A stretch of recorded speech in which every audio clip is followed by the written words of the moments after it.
నమస్తే, welcome back to our channel. నేను మీ వైషు. ఇప్పుడు నాతో పాటు ఉన్న వాళ్ళు ట్విన్ బర్డ్స్ అనొచ్చా? అనకూడదు, ఎందుకంటే ట్విన్స్ కాదు కాబట్టి.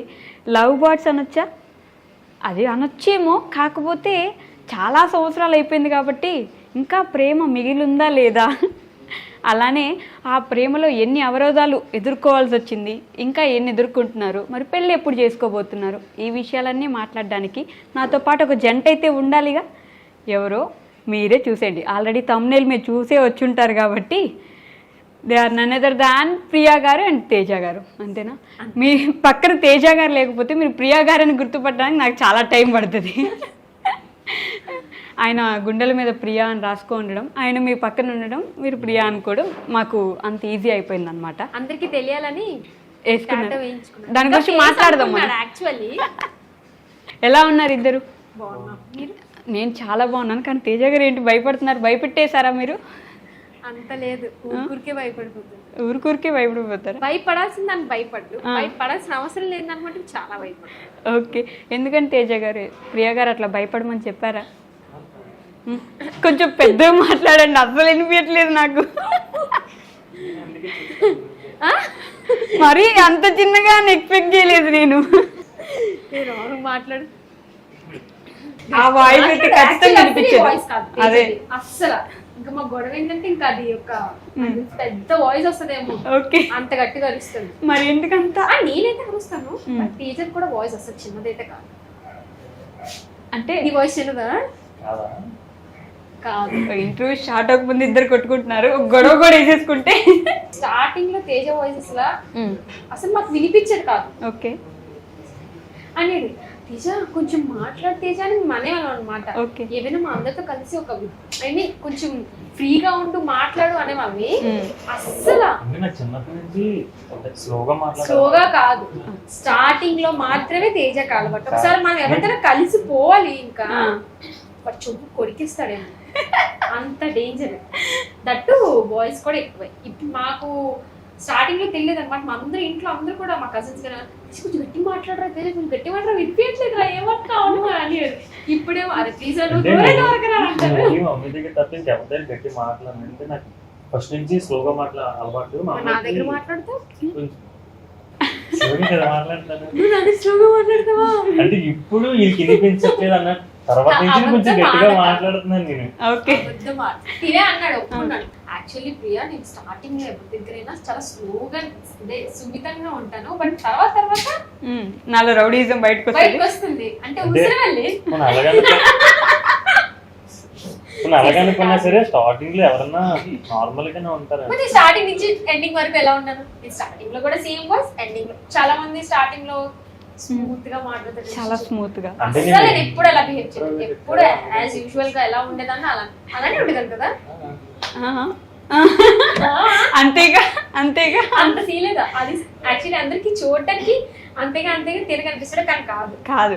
అంతేగా నేను అంటాను, వీడు చెప్పి నేను చెయ్యాలి. ఓకే, చెయ్యకపోతే ఇంకా అన్ని పైకి ఎత్తేస్తాడు, కోపం వచ్చేస్తుందా? చాలా ఎక్కువ. ఓకే, కానీ లవ్ స్టార్ట్ అయ్యేటప్పుడు, లవ్ అసలు తెలియనప్పుడు లవ్ మీద వేరే ఒపీనియన్ ఉంటుంది, లవ్ స్టార్ట్ అయినప్పుడు ఒక ఒపీనియన్, కొన్ని సంవత్సరాలు గడిచిన తర్వాత ఇంకొంచెం వేరే ఒపీనియన్ వస్తుంది కదా. ఇప్పుడు ఏంటి మీ ఇద్దరికి లవ్ మీద ఒపీనియన్? మాకు అంటే 10 years అయినా సరే నాకు ఇంకా కొత్తగానే అనిపిస్తుంది. ఆహా, మీకు ఎలా అనిపిస్తుంది? సేమ్, కొంచెం పెద్దగా మాట్లాడరు, అసలు వినిపించట్లేదు నాకు. మీకెందుకు అంతే అనిపిస్తుంది? అంటే నాకు ఇప్పుడు చూసి మన స్టార్టింగ్ లోనే ఎలా అంటే లవ్ చేస్తుంది కదా, బయటికి రాదు. కాకపోతే మనిషి మొత్తం మారిపోయాడు, అందుకే కొత్తగా అనిపిస్తుంది. అప్పుడు ఒకటి ఇప్పుడు ఒకటి ఇయర్ అవుతుంటే వేరే షేడ్స్ ఉంటాయి. సో నాకు ప్రతి ఇయర్ కొత్తగానే అనిపిస్తుంది. మరి అందుకే ప్రతి ఇయర్ ఒక్కొక్క రూపం ఉంటది అనమాట.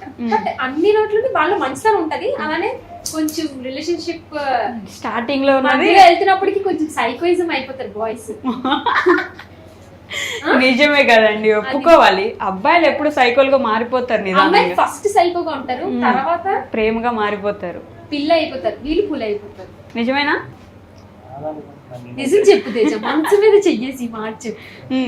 మీరు అలా కాదు కదా అడగాల్సింది, మీకేదో ఒక ఏమంటారు క్వాలిఫికేషన్, ప్రతిదానికి ఒట్టేసి చెప్పడం అనేది. ఒట్టేసి చెప్పు.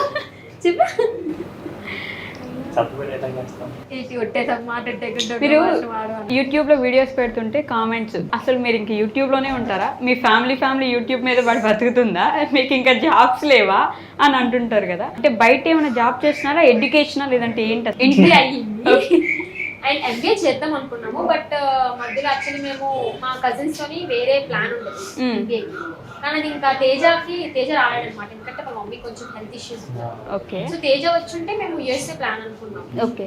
సో మేము డ్రాప్ అయిపోయాము. తన కోసం నేను డ్రాప్ అయ్యాను, నా కోసం మా చెల్లి డ్రాప్ అయిపోయింది. కానీ ఇంకా మిగతా నా ఫ్రెండ్స్ వాళ్ళందరూ వెళ్తున్నాను. సో అది అనుకున్నాం. సో నాది 1 year నాది యాక్చువల్లీ పోయింది. ఓకే. నేను చాలా వేస్ట్ అయిపోయింది.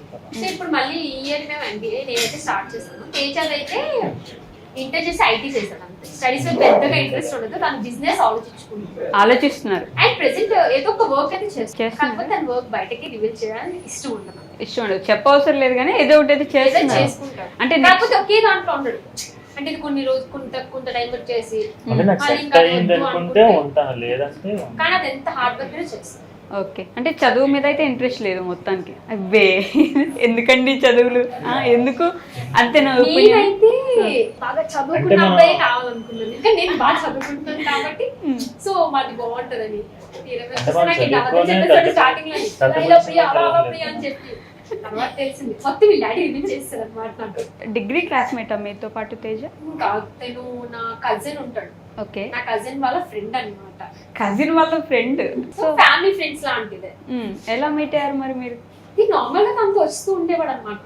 తనకు కూడా మాట్లాడడానికి ఛాన్స్ ఇవ్వండి పాపం. నువ్వు చెప్పు. అంటే టైంలో వాళ్ళ మమ్మీకి ఏదో పోలేదంటే అప్పుడు నాకు ప్రియ కనిపించింది అనమాట. అప్పటికే మీకు తెలుసా తన అంటే యూట్యూబ్ లో ఫేమస్ కదా ముందు నుంచి? అప్పుడు నేను జస్ట్ టిక్టాక్ చేస్తున్నాను. ఓకే. నాకు అప్పుడు తెలియదు. ఓకే. తర్వాత నాకు అప్పుడు ఓన్లీ ప్రియాంక చూసాను. తర్వాత ప్రియాంకని చూసిన తర్వాత తెలిసింది, అప్పుడు నాకు తెలిసింది. ప్రియాంకని చూసి ప్రియా అనుకుని ఏ రోజైనా మాట్లాడడం కానీ ఇబ్బంది పడడం కానీ అవ్వలేదా? నేను 5 years అయితే 2 years 2 times అయితే నేను కన్ఫ్యూజ్ అయ్యారా? ఓకే. ఎలా గుర్తుపడతారు మీరు ప్రియాంక డిఫరెన్స్ గా? లవ్ చేసిన వాళ్ళకి తెలుస్తుంది. ఈజీగా తెలిసిపోతుంది ఇష్టపడతాను. అవునా? ఒకళ్ళ మీద కదా ప్రేమ ఉంటుంది. అంటే ఎలా ఫిక్స్ అయ్యారు మీరు తినే ఇంకా నాకు లైఫ్ పార్ట్నర్ అని, లేదంటే మీరు తినే నా లైఫ్ పార్ట్నర్ అని? ఎలా అంటే నేను నాకు వచ్చే ఒక లైఫ్ పార్ట్నర్ కొన్ని క్వాలిటీస్ ఖచ్చితంగా అనుకుంటాం కదా. ఏంటి ఆ క్వాలిటీస్? లైక్ అంటే టైం చాలా ఇంపార్టెంట్ ఒక రిలేషన్షిప్. ఓకే. అండ్ అలానే టైం ఇవ్వాలనుకునే దాన్ని దట్టు ఎక్కడికైనా వెళ్తే చాలా మంది ఉంటారు అమ్మో ఇలా అలా అని చెప్పేసి, కానీ అలా కాదు. తేజ నాతో ప్రతిదానికి రావాలనుకో ఇంట్రెస్ట్ ఎక్కువ చూపిస్తాడు. ఓకే. అంటే నాకు ఎలా అనుకున్నానంటే అన్నిటికన్నా ఎక్కువ నేనంటే ఒక పిచ్చి ప్రేమ ఉండాలి అనే థాట్ లో ఉండేదాన్ని. ఓకే. నేను అప్పుడు అలానే ఉండేవాడు. ఇప్పుడు అంతకన్నా ఇప్పుడు కొంచెం ఆ ప్రేమతో పాటు కొంచెం కోపం కూడా ఎక్కువ. అప్పుడు అసలు కోపం చూపించాను. మరి నువ్వు ఆ మాట ఎప్పుడు స్టార్టింగ్ అసలు కోపమే రాదు. నాకు ఎప్పుడు కోపం రాదు, ఎప్పుడు కోపం చూపించను అని అన్నాడు. నేను కోపం చూపించి అరుస్తున్నాను అంతే. మరి అదేంటి? అరవడం కోపం కాదా? కొట్టడం కూడా కోపం అంటారు. అంటే కొట్టేవారు, అది కొట్టేద్దాం అనుకుంటున్నారు చూడండి. స్టార్టింగ్ లో చెప్పిన మాటలు ఎప్పుడు వాళ్ళు ఉంటారు, తర్వాత అన్ని మారిపోతాయి.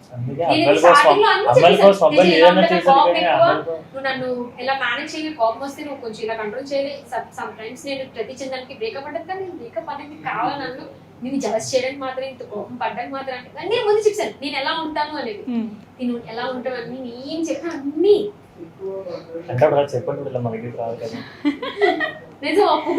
ఒప్పుకున్నాడా? అంటే ఎంత టైం పట్టింది ప్రియాని పడేయడానికి? మీరు పడేసారా లేదంటే తనే ముందే పడిపోయిందా? 3 years టైం పట్టింది. 3 సంవత్సరాలు తీసుకున్నారు. గుర్తు కూడా లేదు చూడండి. ఇప్పుడు మీరు అడగొచ్చు మర్చిపోయావా అప్పుడే అని. సరే, ఎప్పుడు ఒప్పుకున్నారు మొత్తానికి అలా మీరు? యాక్చువల్లీ 5 years అంటే మాది 2 years నువ్వు వెనక్కి తిరిగాడు. ఓకే. సో వెనకంటే ఇంటికి వచ్చేవాళ్ళ రోజు బండి వేసుకొని, సినిమాలో చూపించినట్టు రోజు బండ్లు వేసుకొని రావడం, వెనక తిరగడం? ఇంటికంటే నార్మల్ ఒకసారి నేను తిరుపతిలో ప్రసాద్ పోవడానికి వెళ్ళాను. అంటే ఏదో వంకగా వచ్చాడు అంటే మమ్మీ ముందు తెలిసి ముందే మీకు తెలుసు కాబట్టి. యాక్చువల్లీ మేము బాగా కొంచెం క్లోజ్ అయ్యామంటే అది ఒక మా కజిన్ మ్యారేజ్ ఉండేది. సో నేను ముందుగా వెళ్ళాను. మ్యారేజ్ కూడా వాళ్ళు ఎవరో నాకు తెలీదు, నేను అక్కడ ఉందని చెప్పి వెళ్తాను. మా కజిన్ పెడతాను అన్నాడు, ప్రియా కూడా వస్తుందిరా అంటే ఫస్ట్ నేను రానురా మా డాడీ ఒప్పుకోడరా అన్నాడు. సో తర్వాత ప్రియా వస్తుందా ప్రియా వస్తుందా వెంటనే చదువుకొని ఇంకా ఇంట్లో కూడా ఇన్ఫార్మ్ చేయలేదు అది night వాళ్ళ అయిపోయింది. ఇంట్లో ఎవరికి తెలియదు తేజ ఎక్కడున్నాడు అనేది. ఓకే. సో తర్వాత అప్పుడు ఇంకా పెళ్లిలో అలా అలా. అలా వెనక తిరిగి మ్యూజిక్ వేసుకొని బాగుండేది. బాగుండేదా? ప్రపోజ్ చేశాడు మొత్తానికి? అప్పుడు ప్రపోజ్ లైక్ అందరూని ఐ లవ్ యూ తేజ అలా అనేది కాదు, పెళ్లి చేసుకుంటాను ఇదే అనేవాడు. మ్యారేజ్ చేసుకున్నావా, నేను మీ ఇంట్లో మాట్లాడతానండి. అరే బాబు ఇంకా మనం చిన్నోని అప్పుడే ఎందుకు అని చెప్పి నేను అనేదాన్ని. బట్ మమ్మీ కూడా వచ్చి డైరెక్ట్ అన్నాడు, అక్క మీ అమ్మాయి నుంచి పెళ్లి చేస్తారా నాకు, మమ్మీ ఇప్పుడు తాత అయినా చిన్నది అంటే కదా. అప్పుడే నువ్వు అత్తని చూపిస్తాను అన్నమాట. ఆహా, అత్త మిక్స్ అయిపోయారు. ప్రియాకి కొంచెం మ్యారేజ్ చేసే టైం వచ్చింది అనుకో, నువ్వు సరిగ్గా ఉన్నావు అనుకో, అప్పుడు చూద్దాంలే అని మమ్మీ అనేవాడు. ఓకే. అంటే ఇప్పుడు కూడా మిమ్మల్ని వెంటనే ఏంటి ఇంకా పెళ్లి చేసుకోలేదు వదిలేసారు రోడ్డు మీద మిమ్మల్ని అని అడుగుతారు. మరి మీ ఇంట్లో అవును మాకు మాట్లాడుకున్నారు కాబట్టి. మా ఇంట్లో వాళ్ళు వాళ్ళ పేరెంట్స్ మా పేరెంట్స్ 2 years బ్యాకే ఆల్రెడీ అంతా మాట్లాడితే యాక్చువల్లీ మ్యారేజ్ అంతా ఫిక్స్ అనుకున్నారు. కాకపోతే మా తాతయ్య ఉన్నారా, మా తాతయ్య అప్పుడు చనిపోయారు అనమాట. అంటే సో యాక్చువల్లీ చనిపోయినప్పుడు అసలు పెళ్లి మాటే ఆడకూడదు చనిపోయినప్పుడు. బట్ అప్పటికి నేను చాలా గొడవ పెట్టాం, మాకు తెలియదు చేస్తారో చేయరో అట్లీస్ట్ మాట్లాడేయండి ప్లీజ్ అని చెప్పేసి వీడు ఇంట్లో పోవాలి, నేను మా ఇంట్లో పోవాలి. ఏంటి ఆ ఏజ్ కి మాకు మాట్లాడలేదు అట్లీస్ట్ మాట్లాడేది మమ్మీ అని చెప్పేసి అంటే మాట్లాడుతుంటే కొంచెం ఫ్రీగా ఉంటాం కదా, అవునండి, అందుకని చెప్పి మాట్లాడు. నాకు అందరిలాగా లైక్ దాచుకొని తిరిగి నాకు చాలా భయం, ఎందుకంటే మా పేరెంట్స్ నాకు ఫ్రీడమ్ ఇచ్చారు. కానీ నేను తప్పుగా యూజ్ చేశానంటే ఇంకెప్పుడు వాళ్ళు ట్రస్ట్ చేయరు. సో తేజాని యాక్సెప్ట్ చేసే ముందే నేను అన్నాను, మా మమ్మీ ఒప్పుకుంటేనే ఫర్దర్ గా ఆలోచిస్తాను, మా మమ్మీ ఒప్పుకుంటే ఏం లేదు. సో నువ్వు ఫస్ట్ మా మమ్మీని ఒప్పించు, ఎందుకంటే నా మమ్మీ చాలా ఇంపార్టెంట్. మమ్మీ ఒప్పుకుంటే డాడీ ఒప్పుకుంటే కదా, అది మమ్మీని ఒప్పింది చాలా టైం. మా మమ్మీ అంటే మమ్మీ ఒకరే కాదు, మమ్మీని ఒప్పించాలంటే మా మమ్మీ వెనక మా పిన్ ఉంటారు, మళ్ళీ మా పెద్దమ్మ ఉంటారు, ఇంకొక పెద్దమ్మ, అంటే వీళ్ళు 4 ఉంటారు అనమాట. ఇంకో పెద్దమ్మ ఉంది కానీ వాళ్ళు ఎక్కువ క్లోజ్ లేదు. కానీ 4 members ఒప్పుకుంటేనే తేజది అగ్రి అయినట్టు, ఎందుకంటే మమ్మీ ప్రతిదీ వాళ్ళ సిస్టర్స్ తో షేర్ చేసుకుంటారు. సో వాళ్ళు ఒప్పించి లేదంటే వాళ్ళు ఇటు చేసి చాలా అయ్యే మా ఇంట్లో. ఏమని అడిగారు? కష్టపడ్డారంట, చెమట చిందించారంట. అంటే ఏమని అడిగారు? అతి అతి అతి అతి అతి అతి అని వెళ్ళా అందుకెళ్ళి ఫస్ట్ మమ్మీని ఒప్పించాలి. మమ్మీని ఒప్పించిన తర్వాత ఈ మమ్మీకి ఎప్పుడైతే నచ్చానో పేదలందరినీ మమ్మీ హ్యాండిల్ చేస్తాను. వాళ్ళ మమ్మీ ఒకటే అన్నారు, నీకు హార్ట్ఫుల్లీ నచ్చారు అంటే తను ఎలా ఉన్నా మాకు, కానీ నువ్వు నీ ఫ్యూచర్ చూసుకో ప్రియా అని చెప్పేసి. అంటే ఒక అబ్బాయి లవ్ చేస్తుంటే ఎవరైనా ఇంట్లో భయపడతారు, అబ్బాయి ఎలాంటోడో ఎంత మంచోడు ఉన్నా సరే భయపడతారు ఈజీగా. సో తేజ కోసం అందరికి ముందుంచి అన్ని తెలుసు. ఇలాంటి అమాయకుడు అంటే ఈజీగా అంత ఈజీగా ఒప్పుకోరు కదా ఇంట్లో. మా ఇంట్లో స్టార్టింగ్ అమ్మాయి పిల్ల రాలేదు, చాలా స్టోరీస్ వచ్చాడు అనమాట. అందుకే భయం మా ఇంట్లో తేజ అంటే అమ్మో నమ్మచ్చా లేదా అని చెప్పి. యాక్చువల్లీ నాతో రిలేషన్షిప్ అంటే ముందు అబ్బాయి అంటే ఎవరైనా సరే అమ్మాయితో మాట్లాడతారు, ఎలాంటి అబ్బాయినా సరే ఒక అమ్మాయి మాట్లాడుతుందంటే మాట్లాడతారు. సో తేజ కూడా ఉండేది, తేజ ఉండేది మా కజిన్ అని చెప్పాను, వాడు అన్ని మా ఇంట్లో చెప్పేసాడు. అమ్మాయి వీడు దొరికిపోయాడు ప్రతిసారి. అప్పుడు నేను లవ్ చేయను, వాడికి నేను అంటే ఇష్టం, కానీ కొంచెం నేను గ్యాప్ ఇచ్చిన వల్ల మా ఇంట్లో అందరికి తెలిసిపోయింది. సో ఆ విషయంలో కొంచెం చిన్న నెగిటివ్ ఉండేది, ఇలా మాట్లాడతారు ఎందుకు మనకి అని. మా పిన్ని అంటే నాకు నమ్మకం ఉంది, తేజ ఎవరితో మాట్లాడినా వాడికి నేనంటే ఇష్టం అని చెప్పేసి.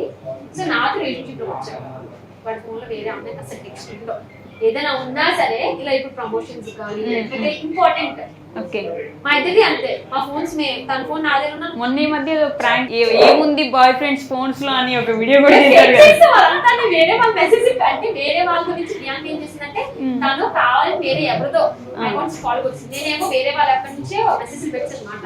ఆయన ఏం చేసి ఇవి అటెండ్ చేశారని చెప్పి అవి ప్రాంక్ చేసాము, బుక్ అయితే